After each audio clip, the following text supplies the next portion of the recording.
Geopolitics and Empire is joined by Robin Monotti, who is a world-traveling architect, designer, film and cultural theorist and commentator, published translator, former university lecturer, and current film producer.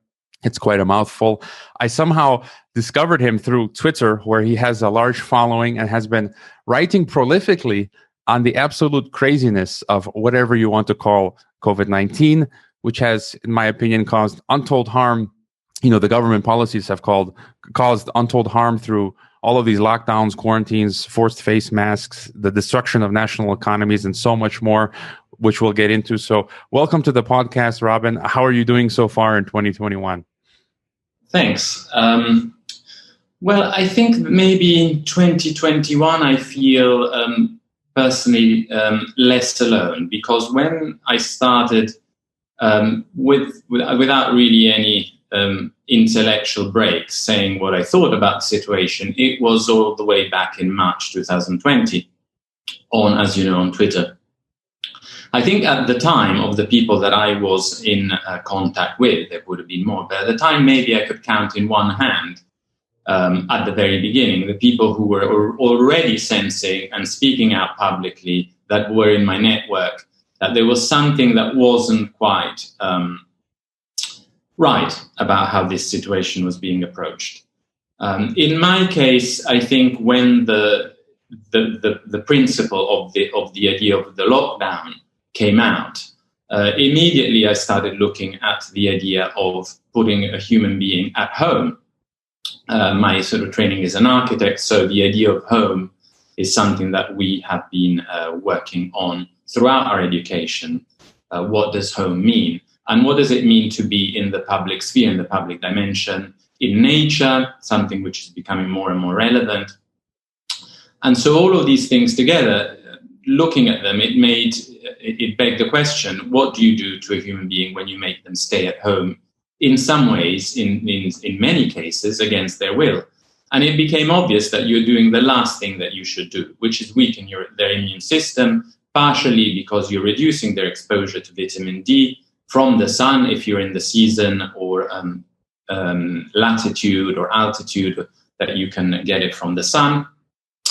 And also you are changing the daily routine, the stability that people have been working on and at for all their lives. And many people have come to a certain balance, and you're starting to force them to change their schedules in a way that many people do not want.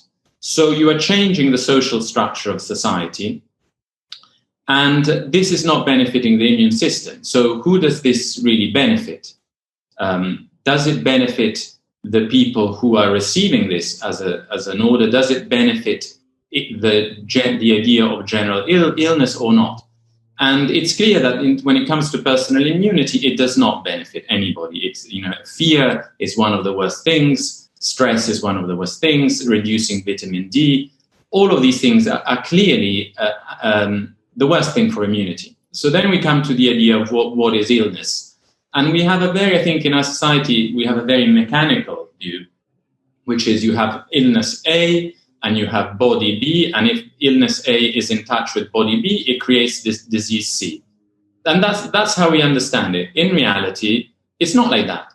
If the body has a well-functioning immune system, with certain treatments, which historically through mankind were nutrition, but today still they are nutrition, they can integrate certain medical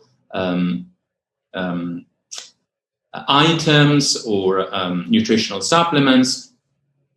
We know that if you take certain things, then you do not have a totally, almost like an open goal of an immune system. You've got a goalkeeper. If the goalkeeper is trained, he's going to save that goal, talking in sort of soccer, football, betraying my cultural sort of background here. But so everything, it was very strange the way it was presented. And it became clear that the more it was reiterated that had to be the group thing, the more it was artificially created, and it is artificially created.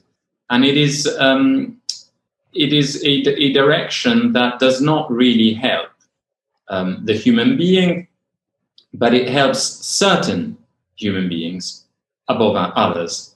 And so we get into an idea of control, an idea of power, and an idea of money. Obviously, by reducing people interacting in what is actually the birth of the idea of the city, which is the marketplace, the agora or the forum. That's how the city is created. So if you withdraw that foundational idea of public space and the creation of a city and remove it to the individual sphere of the flat, the home, or as we're doing now, a sort of Zoom conversation, you're dramatically changing the structure of society and the structure of the interaction and exchange of money. So it becomes quite clear that it cannot, given that sort of money dictates ultimately what power is, how power is exercised and what power is after on many spheres and levels, it cannot be considered just a mistake of any kind, that you're actually reducing the exchange of money here between people and only allowing it really through the interaction of the computer or the digital interaction of money. And the idea of lockdown itself is totally new, never done before. What has been done before were quarantines for the ill, but never for the healthy. So suddenly a new idea comes out. It's also not clear how this idea comes out exactly, because we had even the WHO saying that they did not really support this idea. Quite senior members said they didn't really support this idea. And at the same time, you had, as we know in China, in Wuhan, a regional early lockdown, which is kind of what people expected of China. And then you had the situation of Italy, where the media images of hospitals, of ill people, which could have been equally shown the year before or a few years before, because respiratory illness is a problem in Italy, especially in northern Italy in the winter months. Hospitals do get full, there are spikes in deaths. Suddenly they saturated the media environment, and the Italian Prime Minister calls for not a regional lockdown, which is what he was advised to do in the epicenter of the epidemic, but he calls very quickly for a national lockdown. Now, the thing that is not clear here is who told him to do it, because from the minutes of the meetings of the scientific committee, and that is the same thing that happens in many countries, including the UK, it transpired that this was not advice given to him by a scientific technical committee, and it was not an advice given to him because it has never been part of any literature to do with public health. It is an idea that came in the 2000s, some people say 2007, from some areas of epidemiology which are not really related to public health policy, in the sense that it was a very minority fringe idea, which was always laughed at saying, it's sort of in a kind of, again, in a sort of robotic world where you sort of press one button and say it's disease stop because you stay at home, it could potentially work. The reality is far more complex and far more complicated. And disease is actually a result of weakening of immunity. It's not just a result of a disease. It's about immunity. So the last thing you want to do is weaken the immunity. So where does this idea come from of lockdown? Well, we have also an admission by he who shall not be named, of being on phone calls with the pharma leaders and the leaders of countries. Now, we are talking about an unelected software, essentially mogul, salesman, owner, reinvented himself as a sort of public health figure ultimately to open markets for vaccinations in third world countries, because it's a huge market for vaccinations. Now, obviously, I do not think that these things happen by chance. I think they happen together with a huge level of industry interest, but also sometimes, going back to the geopolitics and empire, sometimes there is an interest of, let's call it empire, to place its tentacles into specific areas in which we happen to have the supply chains for the other plan, which is the Green New Deal.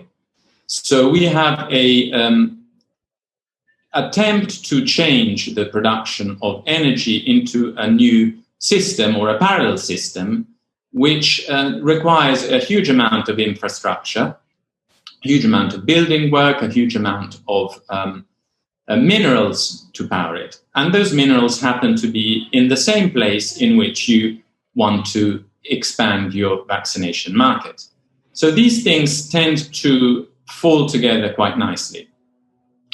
So when we come back to this quote of calls with the farmer leaders and country leaders, we sort of have to assume that this may include Italy, it may include the UK. Now, when we also see it with the second point that I was saying, that this is not really necessarily a person acting on his own. He may be the richest man in the world or the second, third, but he may be acting for the interests of a whole sector, economic sector, a very powerful one. And he may have been working at this or planning this for many years. Hence today on Twitter, a number of us were drawing attention to this book on statistics, which was reviewed by Bill Gates, and in which he said, this is very interesting because it shows how you can use graphs and things to show a totally different picture to what is actually there, which is the title of the book, How to Lie with Statistics, or something of the sorts. So this is something that happens, and a lot of these people who are prime ministers or government officials, they may not even know this. In some cases they do, but not all of them. And therefore you may have someone calling, saying, we need to speak to you, there is this fear, and we need to do this because otherwise it will be seen like that. And this is all my experts say, I've been working on it for all these years. We have to do this, we have to do that. And at the same time, there may be other phone calls from straight, direct financial organizations, the International Monetary Fund, the World Bank. It could even be organizations that are not necessarily even democratically accountable, like the World Economic Forum. So there may be a number of different pressure groups which ultimately fall back to maybe, again, a few think tanks that can be counted in one hand, the Trilateral Commission, the Group of 30, the World Economic Forum, and the Council of Foreign Relations, which are working together in order to achieve certain goals. One of them being a change into what is called renewable energy, which is a very debatable subject. What is and what isn't? Is there any such thing? But it obviously involves massive investments of public money. So wherever there is public money, there are huge interests to take hold of it. And the two areas of public money that they have identified are, one of them is to do with energy and to do with pension funds, and another one is to do with pharmaceuticals, and they have practically obtained public money to produce essentially privately produced vaccines on contracts with countries where ultimately, if there is the profit that they expect there to be, it will go to the pharmaceutical company. So we have two areas that have been, in a way, targeted for public money. At the same time, we have quantitative easing. We have the creation of money, and essentially this money being handed back to certain markets in which the same people own the shares. So it's quite a circular process. So you find these leaders, and why I talk about in the Italian case, because it's also a leader who came a little bit from nowhere. It's the Italian prime minister who's halfway between having resigned and not sure if he's being commissioned or not by the president of Italy. But anyways, you have a situation of someone who comes a little bit out of nowhere. And looking at what happened, you kind of think of a number of people, and one of them in UK is, for example, Matt Hancock, who was talking about the fourth industrial revolution a few years ago and was essentially lionizing Klaus Schwab as his idol. And so you have a number of people that are relatively young, that get close to power, then they get to more and more important positions of power. And suddenly, when the virus appears, they are all lined up in order to make certain decisions. And they're all in positions of power. And that is when you ask the question, well, was this really such a nobody that came from nowhere to lead the first democratic or allegedly democratic country that installs a lockdown, which then is the model that is copied throughout the West? Or has this somehow this person has been positioned because they would know that he wouldn't have certain strong ideological objections to it? Because in a way, if you have a leader that has been creating his political reputation on the idea of freedom or on the idea of individual autonomy from, as you were calling it before, a globalized system, then you would imagine that that leader may decide not to install or implement this lockdown. And then you may have another one that does that. And once you have 2 or 3 key nations in the West that don't do that, it's not going to work. I think what happened and what is happening is going considerably better than what even Bill Gates imagined it might have happened when he talked about the pandemic and when we had also the event 201, which essentially was an event designed to do 2 things. One of them was to cement the coordination of a pandemic response around the WHO and not the United Nations. They were very explicit a number of times that you should not go to the United Nations. Why not? Because Bill Gates doesn't control it. So it had to be the WHO. And the second one is the idea that people like me, who have a different opinion, should not be allowed to talk publicly or to share their views on social media. Therefore, when I, at some stage, talked about the efficacy of, let's say, vitamin D, of zinc, quercetin, ivermectin, and omega-3 fatty acids, all of these aspects that, having been reading about them for the last 10 months, it seems by all sorts of measure are potentially what makes the difference between a short, relatively asymptomatic disease and a potentially longer, severe, even in some cases hospitalized situation. So when I say things like that, that's when Twitter doesn't like it and suspends me. Not when I say anything directly about a position, a person in power, but when I say what actually helps people. So that goes against the idea that there is only one solution, and the solution needs public funding through emergency authorization, which is the release of huge amounts of public money, which otherwise could not be done if what I said is true. If ivermectin, hydroxychloroquine with zinc and vitamin C, vitamin D works, then you don't need to authorize emergency spending and bypass trials in order to have this situation in which the narrative said there is only something which is called vaccine, which in reality there's a number of different medical treatments that work, and there are also many different things called vaccines. Now, some are actually gene editing medical devices or therapies. Others are based on adenovirus.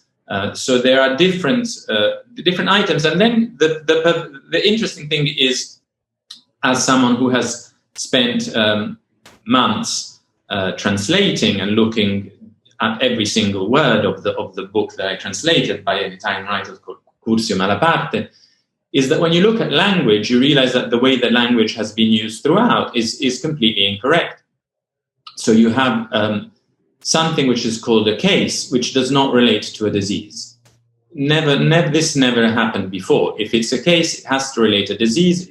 A disease has to relate to certain significant effects which do not have to be apparent on the outside of the body. They could be on the inside of the body, but they do not relate simply to the PCR amplification of 2 or 3 specific gene fragments, which are only minor items, essentially, in a single SARS-CoV-2 particle.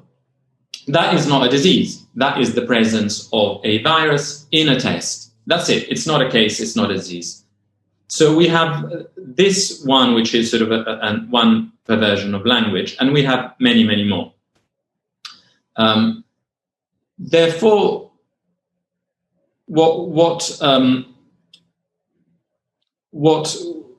we then get to is how do you define the idea of an epidemic or a pandemic? And then again, you look into that and you look at that has been changed. Just a few years ago, the definition has been changed in the WHO's own literature because at some stage it was believed that it has to kill a lot of people. Now, if you were to plan something like this, you may want to get the maximum effect out of it. And you may not also want to have the something like SARS in 2003, which had a much higher mortality rate and therefore disappears quite quickly. And so you may want to change the definition to something which spreads quite fast and quite wide, and that is a pandemic. Yes, but if it doesn't create the damage in real terms, then maybe it is localized epidemics, and maybe they do not require this public funding into vaccines and all these other items. Now, the other aspect is talking about the economic and the cultural, the political and the ideological. The other aspect is how do we create the understanding of living in a society or in a community?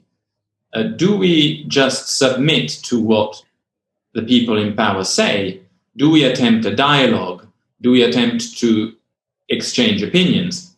And we have again seen in the recent years that the way that the groupthink has organized itself in areas in which it should have been most important, like journalism, it has conglomerated itself around an idea that there is one view which is acceptable, politically correct, which is the one that your newspaper editor will be happy to engage with. And then there is one which is not acceptable. And therefore, this idea that you arrive at truth through dialogue, through dialectics, you have a thesis, an antithesis, and then a synthesis, has been eliminated. The truth is already there, and it is not what you have come to with others or by yourself. It is what your boss wants it to be. And these things all merge together and create a situation where now it's not in a way tolerated that the people who believe that certain measures are not justified and have scientific evidence, they are still made to comply to those who believe that they are justified, who believe they have scientific evidence, whereas, of course, it is usually epidemiological modeling, which is based on very limited computer data, and it is not really based on evidence, which is essentially the nature of the idea of lockdown. It is not evidence-based. They believe they have the right to impose onto others a model of reacting to what is called a pandemic, and they believe that others are not allowed to have a different view, and therefore they need to be punished. So this situation obviously becomes, even for those who hadn't thought about it before, even for those who are not part of the pandemic planning in general, not even in this case, they will see the situation and think, okay, well, if it's so easy, then from now on, I will just do decrees on anything that is inconvenient to me. There's going to be an election soon. I may lose it. Sorry, guys, but we're going to have to postpone it for safety reasons. And I am on trial because someone has caught me doing something. Well, sorry, guys, now we have to sort of scare the population into a new variant, and therefore we have to delay every sort of coverage and trial. So we have seen, I think, one of the most depressing things is the direction that journalism has taken. And this is one of the reasons why, in a way, I took to Twitter. Because having observed how the people who were meant to be doing the thinking, the writing, the questioning, had stopped doing it. Having observed how one of the very few people who was doing it, which is Julian Assange, has been essentially imprisoned in one form or another for 10 years or over, and the highly selective periodical moments of, dare I say, fake outrage on this, and the instead insistent outrage when someone who is not in the West does anything which can be mildly interpreted as critical of their own country, which is not in the West. And that highlights in a way that the conclusion that I draw from all of this is that the time in which the vertical power structure in society was the accepted one, is, in the West at least, is under crisis. And it is under crisis also because the stratification of wealth has, in a way, ballooned towards the very, very top. And therefore, when you come to this idea of something called an election, it is normal that the vast majority, given half a chance with social media, will vote for, or will try to vote for, what they perceive as the anti-establishment candidate. They may not be the anti-establishment candidate, but they may be, and they will present themselves as such. So they are not someone with whom the so-called establishment or the power structures, which ultimately goes back to financial interests, can really rely on, because if they get elected on such a ticket and they are not already part of that system, they may ultimately decide to actually change something, which is the last thing that is wanted of them. Therefore, at this stage, I think there was a genuine fear when a number of so-called populist candidates became more popular, which is the whole sort of idea behind populism, more popular than instead the more technocratic candidates. There was a strong sense that this cannot be allowed to happen anymore. So who supports them? The middle class supports them. So we need to eliminate the middle class. First of all, let's eliminate the transactions that they have with each other by turning them into digitalized ones, so that then if they become dangerous, they get paid in a certain way. For example, WikiLeaks gets paid in a certain way. We will remove Visa, MasterCard, we'll remove all that, and they had only Bitcoin. So this situation has been, in a way, guided in this direction in order to keep hold of power in potential future elections. And that's what they're looking towards now, in my view, looking to prevent people making their own minds up and potentially deciding to rally behind someone who they do not control and doesn't look after their interests. I just say that there's so much there that's great that you explained. And I wanted to say, this is one of the reasons that I bring on people from all different cultures, all walks of life, all expertise, because, people such as yourself, you can see the forest for the trees. You get this bigger picture, and you give us insights, as an architect, film producer, a man with many hats. You have insights that, a lot of the other of us don't, as you explained in the beginning. And then, let me just preempt, some critics might say, oh, well, myself or you are not experts, right? But you've kind of already explained that it's kind of this scientism or pseudoscience, or where these powerful forces have captured the institutions. And so, how many times have I interviewed, or we've seen interviews of real experts going against the narrative and then being censored? They're like, oh, we only want to hear from experts. Oh, no, not those experts, right? These experts. And so, a lot of what you've been saying, I totally agree. And I think a lot of the listeners will agree. I would also add that, I was 10 years ago, I was working at the World Health Organization as an assistant in Geneva during the so-called swine flu from a decade ago. And I saw a lot of things. And, I would say that was not a pandemic in 2009, as they called it. And, Wolfgang Wodark, the German expert, he came out and said just what you said, that they changed the definition of pandemic to lower it so that they would be able to declare a pandemic. And so I think they're doing that same thing right now, but at a much more serious level. And so you've been getting into the economic and geopolitical aspects.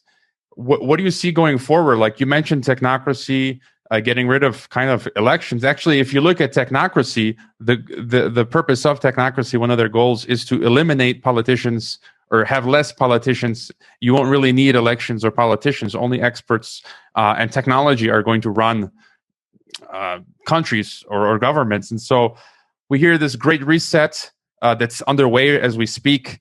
What do you see, going forward from here? What's life going to look like in 2021? What are the plans of this, COVID Great Reset? Because I think it's together. The COVID and the Great Reset are one and the same. No, it's like part of the same strategy. So, what else would you like to share with us? Yeah, well, I think that when you hear, or we've all heard Klaus Schwab talk about the merging of sort of political, biological, digital identities and all of these aspects. And then we see about sort of biometric scanning in China and AI. I think this is something that is happening. And it's in some ways inevitable for this to happen, given how we are developing technologically. And I would, although we can all have our personal preferences on how we think the future should be like, there is, I think, a place for experimentation, for development of different technological directions. And to a degree, this is related to culture, maybe due to China's having already implemented a cultural revolution. Some of these ideas, and also being a very top-down structure of society in and of itself, some of these ideas have been implemented and are part of what China is today. The issue becomes when you're trying to do that forcefully to everyone in a very short period of time. And that is the definition of what the Great Reset is. Because if this is the direction that things are taking anyway, for some people, not everyone, why not just let it develop in its own time? Well, because of money. So the problem is that the great engine driver of the Great Reset is a financial situation that we are inheriting from, let's say, the 90s, in which in the developed West, the societal structure is constantly pivoting towards a smaller and smaller percentage of people having all of the wealth. So this is not necessarily the same in China or in developing countries. globalization has brought a lot of people out of poverty through also certain political decisions that China has made, and other countries as well. So I think that's where you start to see a difference between the West and other countries. And also, what is the West really, or, in terms of Europe, what ideas is it founded on? Now, there is a nature of Greek philosophy behind it, of Plato. Then there is a strong Christian tradition. Then there is an integration of the Christian tradition and Greek philosophy. And a lot of these ideas are ultimately based on the idea of personal freedom to an extent. So I'm not sure that these attempts to eradicate it have got what I call, something that I have sort of lectured about in the past, what I call cultural sustainability.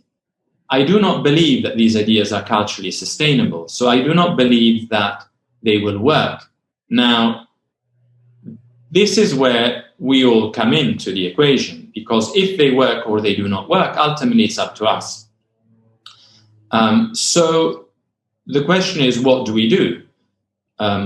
We share ideas like we are doing now, and sometimes we decide to take action. So I've been following quite closely the demonstrations that have been taking place in Italy, including school children. You have school children, so people in their teens that are going outside the Department of Education, and they are demanding to have a school open, which, frankly, they should be. One of the reasons being that it's probably the safest place in society, given that we know that the viral loads in young people are considerably lower than in older people. The safest place you can be is actually with children. Therefore, the idea that schools are unsafe is not based on the evidence we have so far, or we've had since 1918, which has shown that when you close schools, actually the transmission of the infections increases. So we have school children. We have the Io Apro movement of people saying, on this day, we're opening all the restaurants, and they did. We have an idea called the Great Reopening in the UK, starting, I think, this Saturday, where some people have said that they should reopen, and they may reopen. And then we have another one, which is, well, if the Great Reset wants all transactions to be online, then the great pushback is to actually try and reduce all transactions online purposefully, which may be slightly more inconvenient, but it may actually be something which over time may show that there is a different idea that people have. Because if people just go along and as it's called in a way in sort of a Twitter lingo, the sort of people just muzzle up and do as they're told, or in the words of Ian Brown's song, which is "You're perfectly free to do exactly as you're told," then nothing is going to be returned to people in terms of freedom, which may be very well for people who are very happy with this, but some people are not. And those are the people who at this stage have to make even small daily gestures, or, protesting is one, not spending online anymore as a sort of ideological aspect is another one. Calling out the lies is another one. Recalling the history of thought and spiritual ideas in your culture, which are ultimately linked to individual spiritual freedom, yet solidarity with others at the same time. Because one of the things that is most painful is to see also those who are coping much worse than maybe I am with lockdowns and all of these aspects, and to see how difficult it is for people out there every day, and to think, well, we should actually team up together and create a horizontal structure which goes against it, which can be called the Great Pushback or the Great Awakening.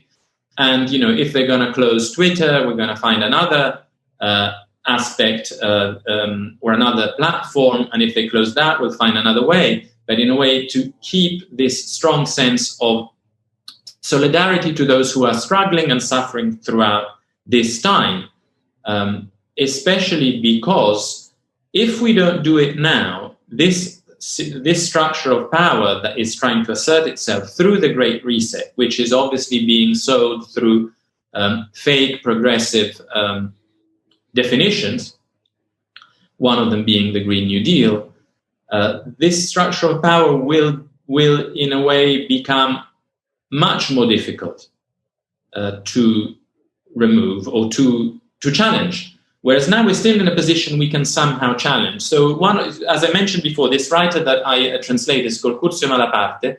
He wrote a book which was called The Technique du Coup d'État, the technique of change of government, of revolution. And, he was looking at the Bolsheviks, he was looking at Mussolini, he was looking at Hitler.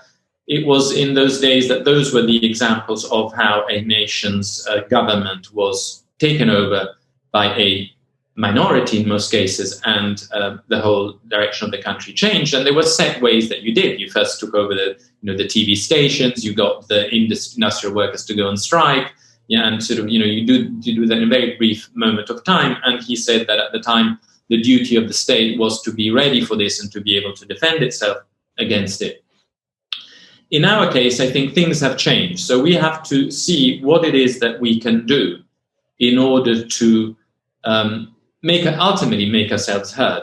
And I believe that there are examples in which the decision to lock down, one of them is in Europe, but I don't want to mention the city in case I get it wrong. But I remember one example which you may know as well, which there were almost non-stop protests for, I think, 2-3 days non-stop, and a restriction, which I think was a lockdown, was ultimately not implemented. So I think that the pressure needs to be sustained. I think the protest or the approach once a week, once a month, once every 2 weeks is not going to do anything. I think pressure needs to be sustained, even if it is financial. It needs to be sustained, even if it is ideological, if it's cultural. I think it needs to be sustained. And, I've been at it now for 10 months in my own way and in a sustained way. And every other day I think, well, I've said everything I need to say. There's nothing more to add.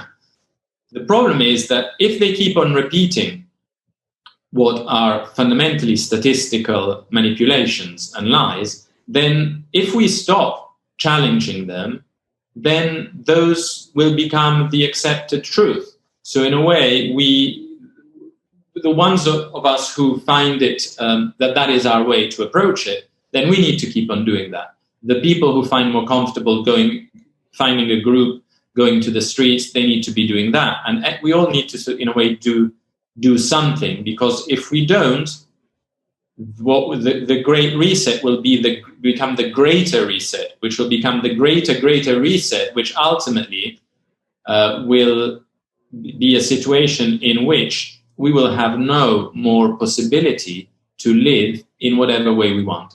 And the fundamental problem here is not even that we disagree on lockdown. It's that those who say that something works are imposing it by threats of arrest, fine, imprisonment on others who are actually convinced that is not the solution. And therefore, a society is being run in order to fragment it, in order to divide it, and in order ultimately, in some cases, to descend into civil unrest, which was part of the modeling of Event 201, civil unrest. And so you ask yourself, well, what purpose does this serve? If they predicted it, it's almost as if the implementation of the lockdown, in the extension of the lockdown, apart from herding everyone onto a digital currency in order then to launch a central bank-backed digital currency, which will be sold as pseudo-cryptos. They won't be cryptocurrency, but they will be sold as alternatives to cryptocurrencies, as the safe version, which will probably coincide with a form of crashing of the real cryptocurrencies in order to try and herd everyone onto this one.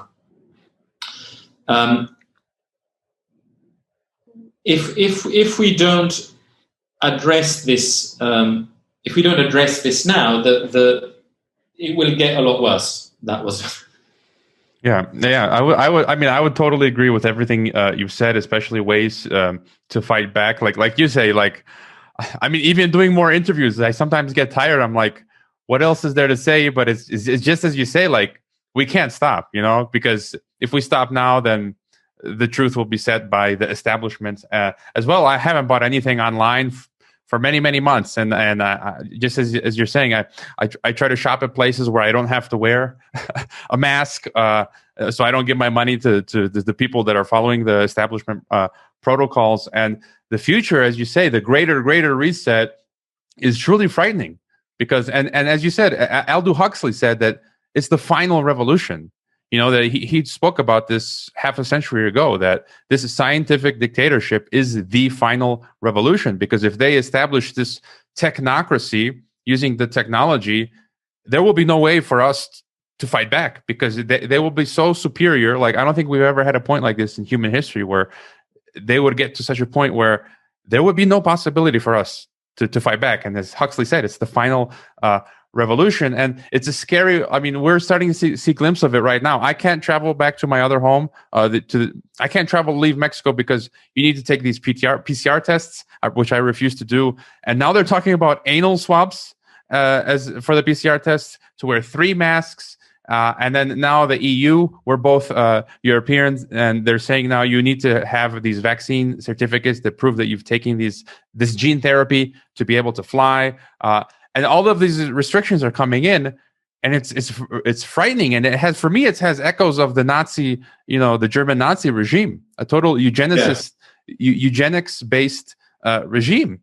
It's completely, totally totalitarian. I don't know if you have any other comments as well as. Yeah. Well, I think that's absolutely correct, and I think that what people should be looking at it in detail is exactly how the Nazi regime established its own power from the moment that it entered government to the Second World War. How did it cement itself, especially towards the beginning? How did it all happen? Yes, it was through decrees. Exactly the same thing that is happening now. It was through emergency legislation that then becomes permanent. So the problem is that you are almost talked at as a sort of an alarmist if you say, well, there are echoes here of how the Nazi regime established itself in Germany.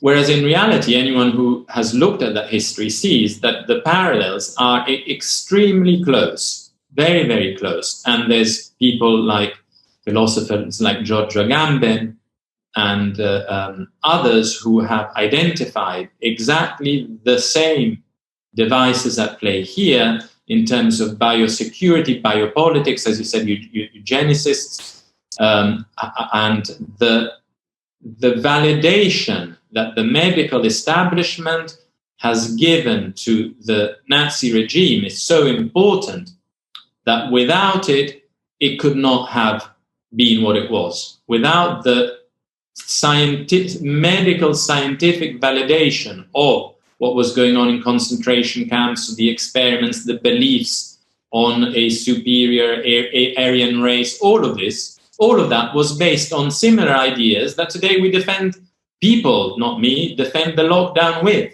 It's almost like a God-given truth that shall not be questioned, that the lockdown is and shall be, and anyone who questioned it needs to be sent to a concentration camp. It's not too dissimilar to, there is some kind of idea that there is a master race, in the sense that if you question it, you will be put in a concentration camp or in a quarantine camp in this case. And that is not such a far-fetched reality that we would be going towards. And as I say it again, if you look at the way that the detention of Julian Assange is, now, this is not simply the detention for having released a video of crimes in the war in Iraq that was handed over to him. This is because he had access to certain information and to a platform like Twitter, in which he was able to release specific information at specific time, which could change and did change in certain respects the course of history. So when you get to the position of being able to question the narrative, that's when you become very dangerous to them. And when you're able to shift it because you have a very big following, that's also when you become very dangerous. Now, this is a reality, and they are scared of it. If they were not scared of it, they wouldn't be keeping Julian Assange in prison. They are very scared of it. They're very scared of him. In terms of you call the ultimate battle or ultimate revolution, Umberto Eco had a slightly different notion of it. He wrote a short pamphlet called Ur-Fascism, the Eternal Fascism. And what he said was that every generation has its own battle against fascism. And he was in one generation, and he was very young during Italian fascism, but he remembered it, that had their own.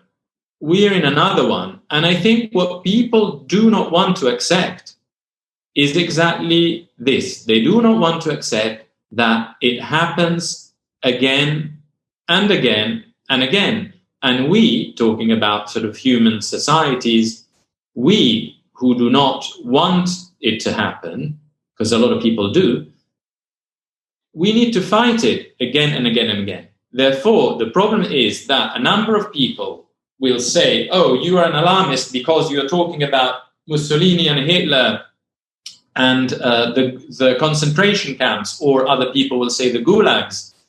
And you are talking about all of that, and this is something that we've left behind in the past. It's not today. You are just sort of, living in the past. Well, Umberto Eco's view, which I think is what is happening now, is there comes a moment in your generation's lifetime. Some people maybe have been lucky enough to avoid it, in which it's your turn to fight it, because it is happening again. And when people make the decision to not see it, very rarely they will go back to a situation and choose to see it. And that happened also during Italian fascism.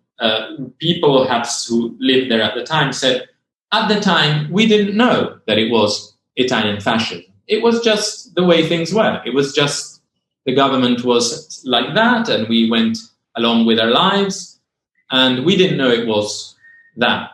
And so people who now choose to go along with it, they will say the same. Even if there was a greater reset, a greater, it was just, then we just stayed at home. That's just what it was. So I think, and I believe that this is actually, and this is one of the reasons why we are talking now, is that it's in a way a call to us, people like us, to say to each other, it's our turn to do something about this. And you're not guaranteed an immediate success. You're not guaranteed anything, but if you don't participate in this, then you are not really doing anything to change it. Therefore, if you, in cases of people who have children or who are planning to have children, and if you do not want your children to live in the particular vision of the future that is being presented now as the only possibility, because that is the problem. It's not even that I am against all of this in principle ideologically for everyone. I am against it principally as an imposed selection of cultural imposition by the few on the many, economic imposition, in a kind of cultural and financial enslavement of the population to government mixed with the pharmaceutical stroke military industrial corporation working hand in hand. That is not what I want.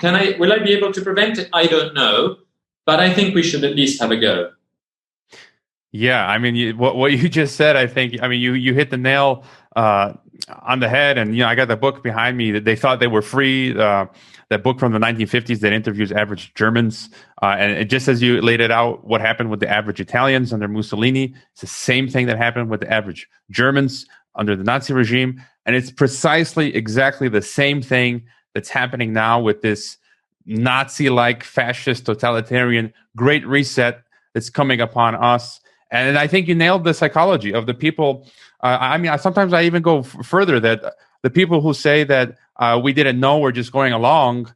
So I think they somehow know within them kind of what's going on, and they're just too afraid to, or sometimes I say cowardly to resist. And in my last interview that I gave, I mentioned how my great grandfather died as a result of World War I.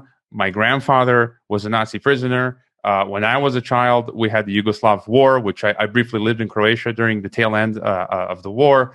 And it's like every single generation has this fight and this struggle. And some people, I guess, because of their worldview, evil doesn't die. It continues each generation. And some people, I guess, they don't want to see it. They want to pretend like, okay, they want to take the blue pill. They want to kind of try to maintain that little comfort that they have and not come to this realization of what's really confronting us. And so, I don't know if there's anything else that you want to say to leave us with. Yeah, well, I think maybe this is something to add in order to complete the picture, which is the shift in power can happen very quickly. We know that when it comes to certain ideas, once they reach a certain percentage of the population, even if the percentage is less than 50%, they're almost guaranteed, once they touch a threshold, to be able to expand in time and cover everyone if they're based on an element of truth.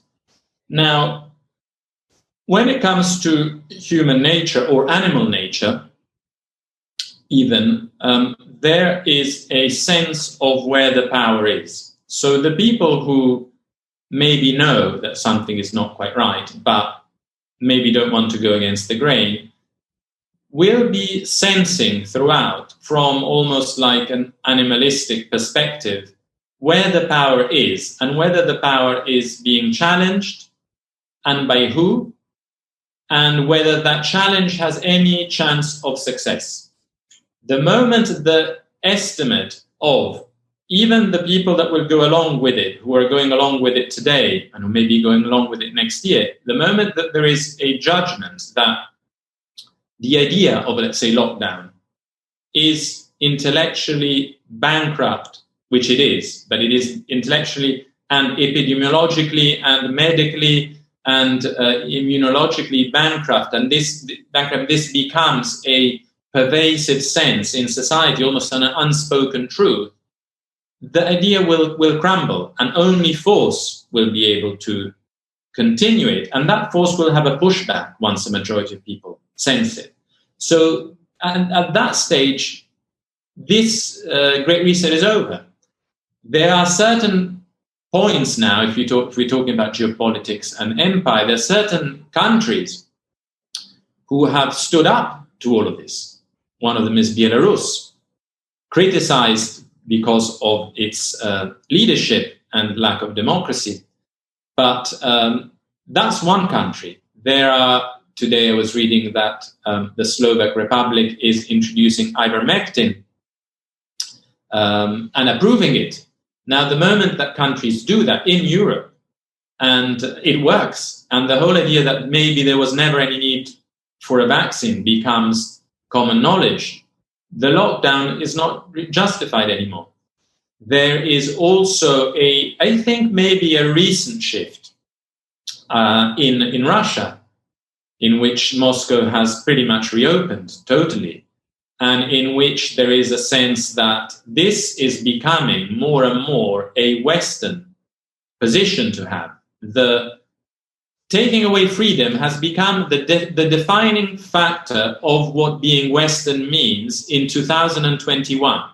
By the leadership from the leadership of the United States to the first lockdown in Italy, to there was a never-ending in the UK for Brexit. Now there is a never-ending lockdown in the UK. But it almost seems that the defining feature of the West has become the acceptance of the removal of freedom and the imposition of the removal of freedom, whereas I see a new bloc, a new Eastern bloc, which in a way is reversing the common understanding in the West of the difference between East and West during the Soviet bloc, which was that there was more freedom in the West than there was in the Soviet Union. Well, in 2021, I think we will see a more full reversal of this by the signs that I see happening. Because one thing is Belarus. If Belarus and Russia decide to go down that path, now I cannot guarantee they will do it, but if once you have Belarus, Russia, then let's say the Slovak Republic starts to do something like that, Hungary, you start to have quite a powerful block of countries. And the idea that people keep on repeating, which again is false, which is essentially saying, oh, you are telling me that lockdown doesn't work, then why is the whole world doing it? It's similar to the basic notions that the whole world is that that number of countries which constitutes the West, it excludes all the countries that do not do that, and they are just out of the radar. The moment the country is off the radar, start to conglomerate, start to show a different way of being, the idea is damaged almost irreversibly. And I see that happening to a degree. What do you do next? You stop people from traveling. So the UK is already doing that. You cannot, going on holiday is not a good enough reason for traveling. We will fine you and tell you to stay home. This is not saving lives. This is desperately trying to hold on to a narrative which is failing, not because the vast majority of people understand that yet, but because the change in terms of the people who adhere to it, for the people to don't adhere, it is happening, and it's happening quite rapidly. And if it continues in that direction, if people keep on traveling and seeing the other countries, for example, Italy, the Iapro movement, that was only from 6 o'clock, because in Italy, restaurants are open until 6. So bars are open. They're talking about reopening the ski destinations. So in other countries, it's not as strict as it is in the UK or in certain states in the US that are still maybe not under the sort of full reopening schedule. Although there is a sense that in some ways, some states in the US which were locked up may slightly reopen, but the narrative will continue being that of 4 masks on top of each other, vaccination, 1 followed by 2, 3, 4, 5 every other week.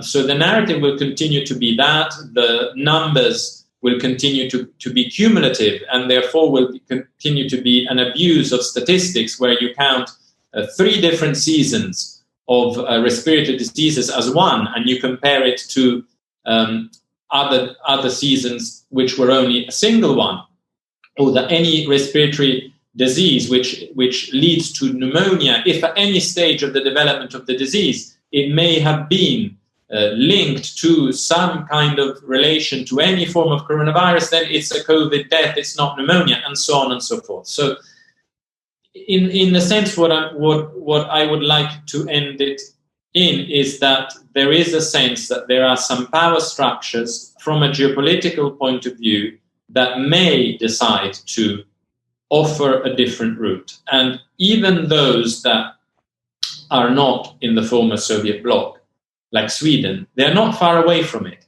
So I'm not saying that this power structure or this alternative view will formulate itself along the lines of the former Iron Curtain, but it may still have, and also I'm not saying that all of those countries are not in any way touched by the World Economic Forum, by the Trilateral Commission, by the Council of Foreign Relations. Some of them will have members of government that are very close to all of these think tanks, but they may still overall, culturally, the population may be able to not allow the politicians to do that, because the politicians will sense that the power is not with them.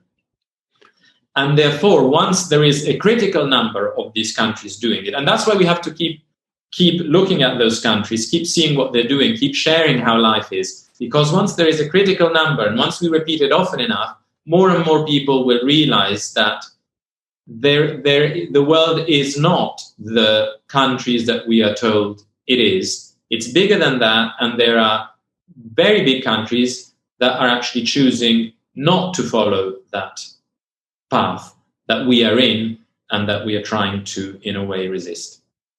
So you're leaving us with a ray of light, of hope, of optimism. I'm here in Mexico, and a lot of people say that about Mexico, that the Mexican people, I mean, we have a population of I think 130 million or something.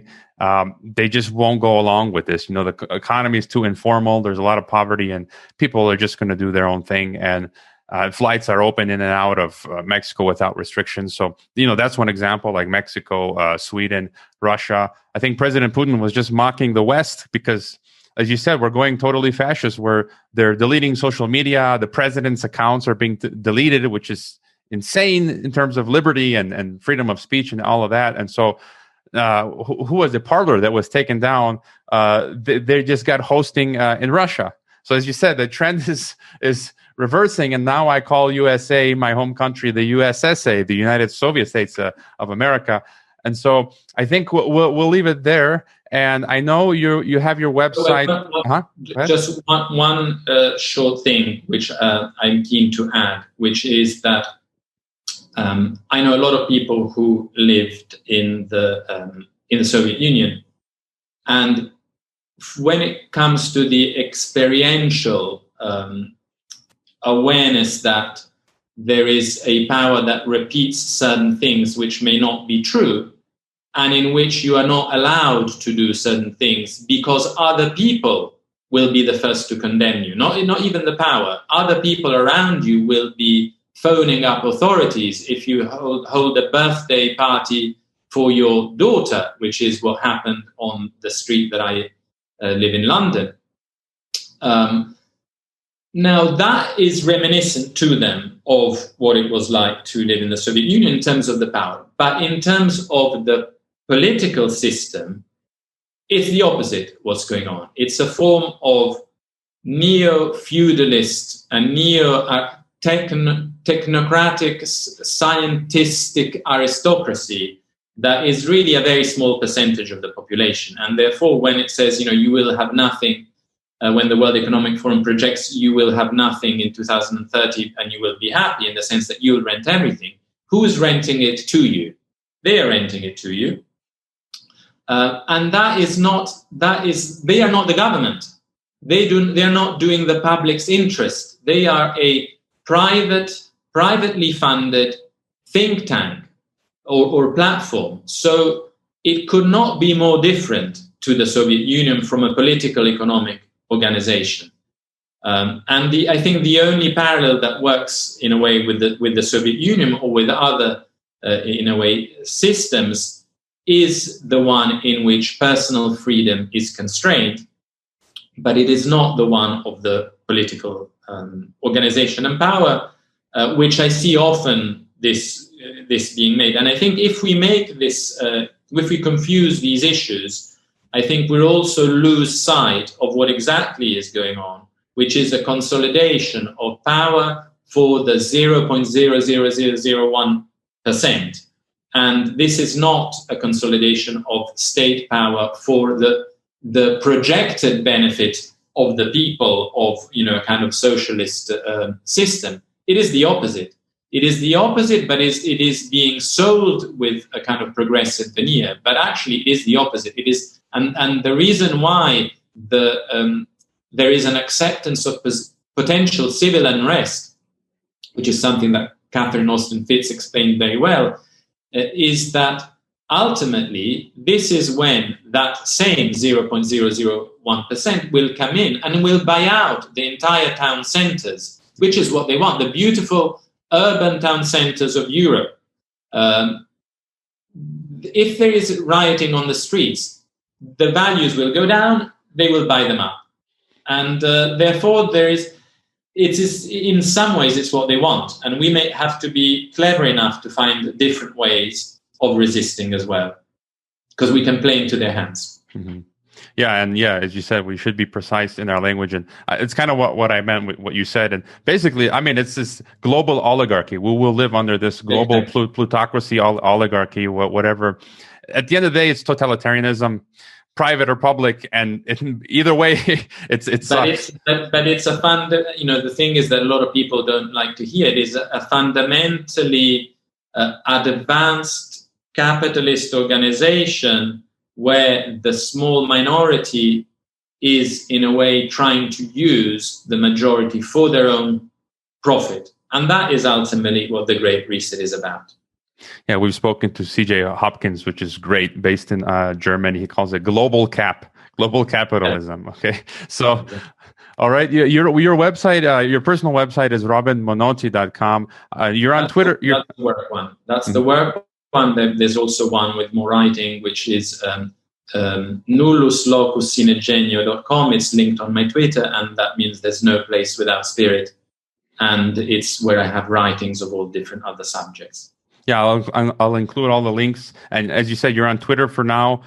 You're on Telegram. I'm loving Telegram, so people should go find you and my channel as well on Telegram. You're also on Gab. It's Gab. I'm also there, but it doesn't seem to be working so great the last few weeks. Yeah. I think it's improved a lot. I've seen it improve a lot over the last few days. I think it was scaling up and it was very slow, but I think I'm seeing a very big change. So I'm hoping that it will be as effective as Twitter quite soon. All right. As I said, people should follow Robin's Twitter, Telegram. Absolutely fantastic sources of information. I check it very often. And so people should go there to subscribe and follow his commentary. And so thank you for being on Geopolitics and Empire. Or should I say grazie? Grazie. I hope you enjoyed this Geopolitics and Empire podcast and interview. I would like to remind you that our website is geopoliticsandempire.com, and you can sign up for our mailing list that goes out each weekend with the latest podcast and a long collection of important news headlines. It's good to sign up for the newsletter in case we experience censorship and deplatforming. You can help the Geopolitics and Empire podcast by subscribing to and interacting with all of our channels such as YouTube, Twitter, Facebook, Gab, Minds, and Steemit. You can also help us by leaving a rating and review on your favorite podcast platforms such as iTunes, Castbox, Stitcher, Spreaker, and so on.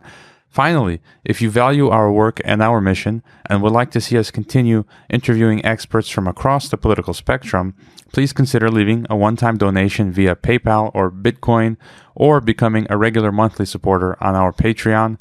All the links can be found on geopoliticsandempire.com. Thanks for listening.